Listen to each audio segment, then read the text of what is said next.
Hey guys, welcome to Vrinda and Madhav. So आज हम लोग इस चैप्टर को कर देंगे full on finish, non farm activities Palanpur. ठीक है, टॉपिक है। ठीक है, ओके। तो हम लोगों ने फार्मिंग देखा कि फार्मिंग मेन प्रोडक्शन एक्टिविटी है। 75% लोग फार्मिंग में इन्वॉल्व है, खाली 25% लोग जो पालनपुर में काम कर रहे हैं वो दूसरी एक्टिविटीज़ में इन्वॉल्व है जो एग्रीकल्चर से अलग है। तो एक है डेयरी। डेयरी या डायरी बोल सकते हो, what ever your convenience says. एक बहुत कॉमन एक्टिविटी है। डेयरी जो होती है वो एग्रीकल्चर का वैसे एक पार्ट होती है। फार्मिंग हम लोग अलग से बात करते हैं। एनीवेज, 10th क्लास में डिटेल में स्टडी करोगे। डेयरी बहुत कॉमन एक्टिविटी है पालमपुर में, अदर देन फार्मिंग। लोग अपने बफेलोज को जो ग्रास, ज्वार, बाजरे, जो खरीफ क्रॉप से मिली रेनी सीजन में जो ग्रो होती हैं उनके ऊपर उनको फीड करवाते हैं। जो मिल्क आता है उसको रायगंज में बेचते हैं, जो एक बड़ा सा नियर बाई जो एक लार्ज विलेज है। जो दो ट्रेडर्स है शाहपुर टाउन के, उन्होंने कम कलेक्शन कम चिलिंग सेंटर्स, मतलब कि स्टोरेज मेनली सेटअप कर रखा है रायगंज में, जहाँ पर जो मिल्क है वो दूसरे दूर दराज सिटीज़ और टाउन्स में बेचा जाता है। ये तो डेयरी। अब सेकंड आता है स्मॉल स्केल मैन्युफैक्चरिंग। तो एट प्रेजेंट 50 लोगों से भी कम लोगों की बात करें, 50 लोगों से भी कम लोग मैन्युफैक्चरिंग में इंडल्ज्ड हैं, इन्वॉल्व हैं।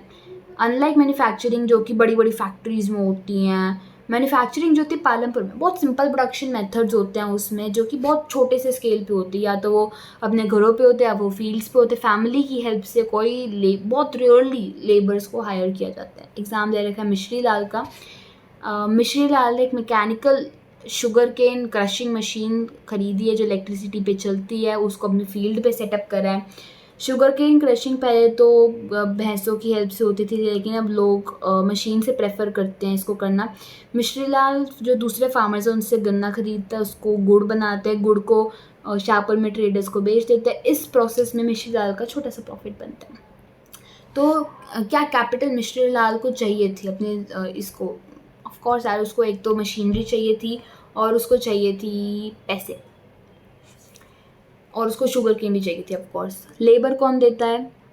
कोई लेबर नहीं देता, मशीन खुद लेबर देती है। अब मिश्री लाल को अपना प्रॉफिट क्यों इंक्रीज नहीं कर पा रहा है? क्योंकि उसका सारा पैसा तो इलेक्ट्रिसिटी में और इन सब चीज़ों में चला जाता है। Loss, could you think of any other reason when he might face a loss? जब प्रोडक्शन कम हो शुगर केन की, या इलेक्ट्रिसिटी के रेट बढ़ गए हो इस टाइम पे हो सकती है। मिश्री लाल गुड़ को शाहपुर के ट्रेडर्स को बेचता, अपने विलेज में क्यों नहीं बेचते? क्योंकि उसके विलेज में कोई खरीदता ही नहीं है। गुड़ कौन खरीदेगा? ओके, पालमपुर के शॉपकीपर्स। ट्रेड में जो लोग इन्वॉल्व है, ज़्यादा लोग इन्वॉल्व नहीं है। ट्रेड मतलब कि गुड्स को एक्सचेंज करना, खरीदना, बेचना, ये सब। जो ट्रेडर्स है पालमपुर के वो शॉपकीपर्स हैं, जो कि होलसेल मार्केट्स होते हैं ना सिटीज़ से, उनसे बहुत सारी चीज़ें लेकर आते हैं और उसको विलेज में बेचते हैं। एक छोटा सा एक जनरल स्टोर, मेनली किराना स्टोर होता है जो अलग अलग चीज़ें बेचते हैं। राइस होती है, वीट होती है, sugar, T, oil, soap, biscuit, toothpaste, pencil, battery, candle, notebook, even कुछ कपड़े भी। कुछ फैमिलीज जो होते हैं उनके जो घर होते हैं, जिन जो बस स्टैंड के पास होती हैं, वो उन वो अपना जो पार्ट है अपने घर का उसमें दुकान खोल लेते हैं, वो खाने की चीज़ें बेचते हैं। एग्जाम्पल दे रखा है यहाँ पर एक करीम का। करीम ने कंप्यूटर क्लास सेंटर खोला है गांव के अंदर। कुछ सालों में बहुत सारे बच्चे जो है शाहपुर टाउन में जाते कॉलेज अटेंड करने के लिए। करीम ने देखा है कि मेरे गांव से भी बहुत सारे बच्चे जो हैं दूसरे गांव जाकर कंप्यूटर क्लासेस अटेंड करते हैं। दो औरतें थी विलेज के अंदर जिनके पास कंप्यूटर एप्लीकेशंस में डिग्री थी। उसने सोचा कि चलो हम इनको एम्प्लॉय करेंगे। उसने कंप्यूटर्स खरीदे, उसने अपनी क्लासेस सेटअप करी अपने घर के बिल्कुल सामने, जो मार्केट के बिल्कुल अंदर था। हाई स्कूल स्टूडेंट्स बहुत ज़्यादा आने लग गए हैं। ठीक है, अब करीम की कैपिटल मिश्री लाल की कैपिटल से कैसे डिफरेंट है? अब पहले किसी ने क्यों नहीं स्टार्ट करा, बताओ? ओके, नेक्स्ट आता है ट्रांसपोर्ट, एक फास्ट डेवलपिंग सेंटर। अब बहुत से व्हीकल्स चाहिए होते हैं रोड पे जो पालमपुर और रायगंज को कनेक्ट करते हैं, जैसे रिक्शा वाला, टोंगा वाला, जीप, ट्रैक्टर, ट्रक ड्राइवर, और जो लोग बुल्लोक कार्ट और बोगी वगैरह को करते हैं वो ट्रांसपोर्ट सर्विसेज में इन्वॉल्व हैं। वो लोगों को लेते हैं, सामान को लेते हैं, एक जगह से दूसरी जगह पर लेके जाते हैं और उनको पेमेंट मिलती है रिटर्न में। अब जो लोग हैं पिछले सालों में जितने लोग ट्रांसपोर्ट में थे वो इंक्रीज़ हो गया है। एग्जांपल दे रहेगा किशोरा का। किशोरा एक फार्म लेबरर है। दूसरे लेबर्स की तरह किशोरा को अपनी फैमिली नीड्स को जो वेजेस उसको मिलते हैं उससे बहुत मुश्किल है उसको सस्टेन कर पाना।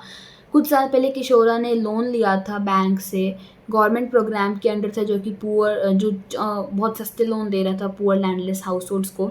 किशोरा ने एक बफैलो खरीदी इससे और अब वो बफैलो का दूध बेचता है। अब उसने वुडन कार्ट को अपने बफैलो के साथ अटैच करके उसको ट्रांसपोर्टेशन के लिए भी यूज़ करता है।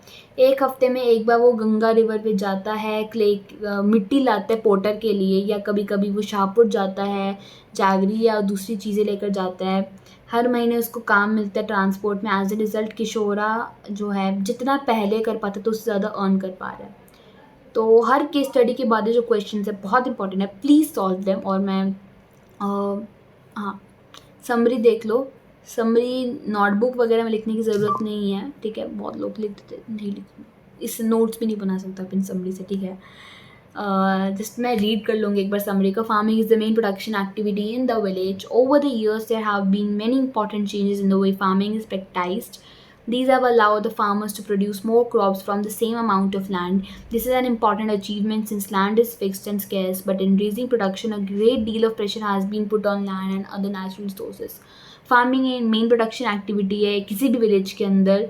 Over the years important changes हुए हैं फार्मिंग के अंदर ही। इससे फार्मर्स जो हैं ज़्यादा क्रॉप्स को सेम लैंड से प्रोड्यूस कर पा रहे हैं। ये बहुत इंपॉर्टेंट अचीवमेंट है क्योंकि लैंड फिक्स्ड है और स्केर्स है, लेकिन प्रोडक्शन को बढ़ाने के लिए प्रेशर हो गया लैंड के ऊपर और दूसरे नेचुरल रिसोर्सेज के ऊपर भी। The new ways of farming need less land but much of more capital. The medium and large farmers are able to use their own savings from production to arrange for capital during the next season. On the other hand, the small farmers, who constitute about 80% of the total farmers in India, find it difficult to obtain capital. Because of the small size of their plots, their production is not enough. The lack of surplus means that they are unable to obtain capital from their own savings and have to borrow. Besides that, many of the small farmers have to do additional work as farm laborers and to feed themselves and their families. जो नए तरीके हैं farming के उनमें land तो कम चाहिए लेकिन capital ज़्यादा चाहिए। मीडियम और लार्ज फार्मर्स अपने सेविंग्स को तो यूज़ कर लेते हैं, लेकिन ऑन दी अदर हैंड जो स्मॉल फार्मर्स होते हैं जो 80% of the total farmers in India हैं, उनके लिए कैपिटल को लेना बहुत मुश्किल है क्योंकि उनके प्लॉट्स का साइज़ भी कम है और उनकी प्रोडक्शन भी ज़्यादा नहीं है। तो जो लैक ऑफ सरप्लस मीन्स है उससे वो कैपिटल नहीं ले पा रहे और उनको बोरो करना पड़ता है। डेप्ट के अलावा जो मोस्ट ऑफ द जो स्मॉल फार्मर्स होते हैं उनको एडिशनल वर्क करना पड़ता है अपनी फैमिलीज़ को फीड करने के लिए as farm labourers. Labor being the most abundant factor of production, it would be ideal if new ways of farming used much more labor. Unfortunately, such a thing has not happened. The use of labor on farms is limited. The labor looking for opportunities is thus migrating to neighboring villages, towns, and cities. Some labor has entered the non-farm sector in the village. Labour बहुत abundant factor है production के अंदर। ये बहुत अच्छा होता अगर farming के जो नए मेथड्स आ रहे हैं उसमें ज़्यादा लेबर यूज़ होती, लेकिन ऐसा नहीं है।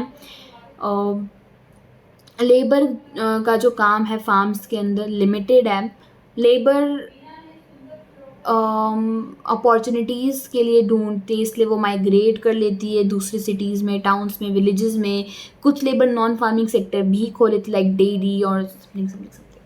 At present, the non-farm sector in the village is not very large. Out of 100 workers in the rural areas in India, only 24 are engaged in non-farm activities. Though there is a variety of non-farm activities in the villages, we have only seen a few examples. The number of people employed in each case is quite small. At present, non-farm sector ज़्यादा बड़ा नहीं है। 100 workers में से खाली 24 workers non-farm activities में हैं। बहुत ही non-farm activities हो सकते हैं। हमने कुछ ही एग्जाम्पल्स देखे, ठीक है। तो लोग बहुत कम इन्वॉल्व हैं। In the future, one would like to see more non-farm production activities in the village. Unlike farming, non-farm activities require little land. People with some amount of capital can set up non-farm activities. How does one obtain this capital? One can either use his own savings, but more often one has to take a loan. It is important that loan will be available at low rate of interest so that even people without savings can start some non-farm activity. Another thing which is essential for expansion of non-farm activities is to have markets where the goods and services produced can be sold. In Palampur, we saw the neighboring villages, towns, and cities provide the markets for milk, jaggery, wheat, etc. As more villages get connected to town cities through good roads, transport, and telephone, it is possible that the opportunities for non-farm activities in the village would increase in the coming years. Future में हम non farm activities ज़्यादा देखना पसंद करेंगे. Unlike farming, non farm activities में land बहुत कम चाहिए होता है. जिन लोगों के पास थोड़ा सा कैपिटल है वो नॉन फार्म एक्टिविटीज़ को सेटअप कर सकता है. कैसे कैसे कर सकता है? ठीक है, ये ऑब्टेन कैपिटल कैसे आते हैं? वो तो या तो अपनी सेविंग्स को यूज़ करे या फिर लोन ले. अब ये बहुत इंपॉर्टेंट है कि लोन जो है लो रेट ऑफ इंटरेस्ट में मिले ताकि लोग कुछ नॉन फार्म एक्टिविटी को स्टार्ट कर सके.